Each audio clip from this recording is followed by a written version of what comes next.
inaad ka korto qabyaaladda iyo reernimada aad suuqa la joogto iyo sidoo kale qiila waqaala iyo hebel iyo heblaaya ayaa tan tidhi iyo siyaasadda medhalayska ah ee aad suuqa la joogto intaad ka baxdo aad fikir iyo hal-abuur wanaagsan la timaaday waxa ay keenaysaa in maskaxdaadu ay ka fayoobaato kana badqabto cunfiga kala qaybinta iyo qabyaaladda xadhkaha goosatay isla markaana aad u bedeli karto inay maskaxdaadu wax soo saarto oo aad hal-abuur wanaagsan adduunka kusoo kordhin karto taas ayaana noqon karta taariikh wanaagsan iyo wax wanaagsan oo ka hadha oo ummaduna kaaga dayato adigana kuu noqdo wax fiican oo lagugu xusi karo laguguna xasuusan karo kumanaan buugna lagaga qori karo maanta waxaynu ka hadlaynaa oo aynu halkan ku eegi doonaa kabaha cajiibka ah ee adiga laftaadu haatan oo aad daawanayso aad gashan tahay ee ay soo saarto dalka Hindiya taas oo lagu soo qaabeeyo mishiinka loo yaqaano injection molding mishiinkan ka hor inta aan kabaha la gelin waxa loo adeegsadaa waxyaabo kala duwan alaabtan aad arkaysaan ee midhaha weeg ee halkaasi ka muuqata magaceeda waxa la yiraahdaa garnish ama sidoo kale plastic garnish waa midho loogu talagalay inay qaabeeyaan isla markaana ay keenaan product ama sidoo kale kaba wanaagsan iyadoo mishiinkan ama baan idhaahdee warshadan soo saaraysa kabuhu aanay ahayn tu qiimo weyn ku sii fadhida marka aad eegto ama aad taariikhdeeda eegto waana mid ka mid ah warshadaha duuga ee ku yaala wadankaasi laakiinse ilaa haatan wax soo saara wax soo saarkooduna waa adduunka u facay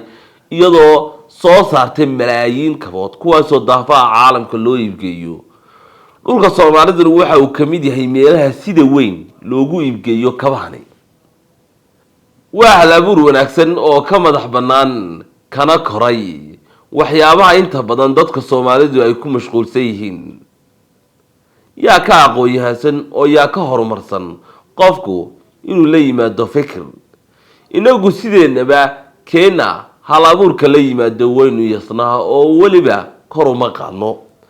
barodhagan aad arkaysaana waa mid ka mid ah kuwa ugu wanaagsan ee caalamka loo iibgeeyo kabahan waxa loo yaqaanaa ama la yiraahdaaba kabaha madow ama kabaha isku eg iyadoo cidhibtooda ilaa dhammaanteed kabuhu hal meel ay ka soo wada baxayaan oo aan gooni loo kala sameeynin isla markaana aanay u baahnayn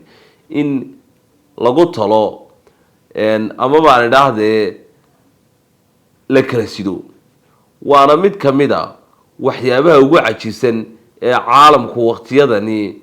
uu aad maalin ka dambaysa uu sii horumarinayo waana kabo ku raaxaysi badan oo aan dhib badnayn inagu markaa maxay siinayno warshadan iyo wax soo saarkeeda ee waxaynu leenahay dadka Soomaalidu maxay ka faa'iidi karaan maxayse ka horumari karaan oo ay maskaxdooda inta ay ka shaqeysiyaan kuwan iyo kuwa ka badanba way soo saari karaan ma keeni karaan dhanka kala ganacsatada oo iyagu awooday inay warshado noocan oo kala dalka keenaan kumanaan dhalinyarana shaqo abuur u sameyn kara way sameyn karaan wayna awoodaan waana wax ku dayasho mudan oo ninka ganacsadaha uu hal abuuri karaa marka keeni ganacsadaha ilaa keeni faqiirka ah waa mid isku xidhmayso oo nolosheena kor u soo qaadi karta haddii aynu sidan u tashano waanan hubaa dadka Soomaalidu haddii ay ka soo jeestaan halka ay iminka ku jeedaan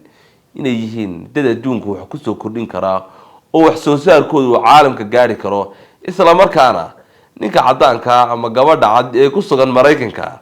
aad hal abuurkaaga gaarsiin karto isla markaana magacaaga saddexan meel ku qoran yahay ay sidan karto gurigeedana ay suran karto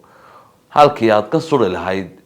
wax dunida kale laga soo saarayo dhulkeenuna waa hodan oo waxyaabahan oo kale waa la soo saari karaa muuqaalka sii fogay meel fog sii gaarsii si uu dad badan u gaaro muuqaaladana waynu kordhin doonaa oo inta waynu ka badin doonaa sababtoo ah waxaanu doonaynaa in dadku bal faa'iido badan ay helaan wayna ka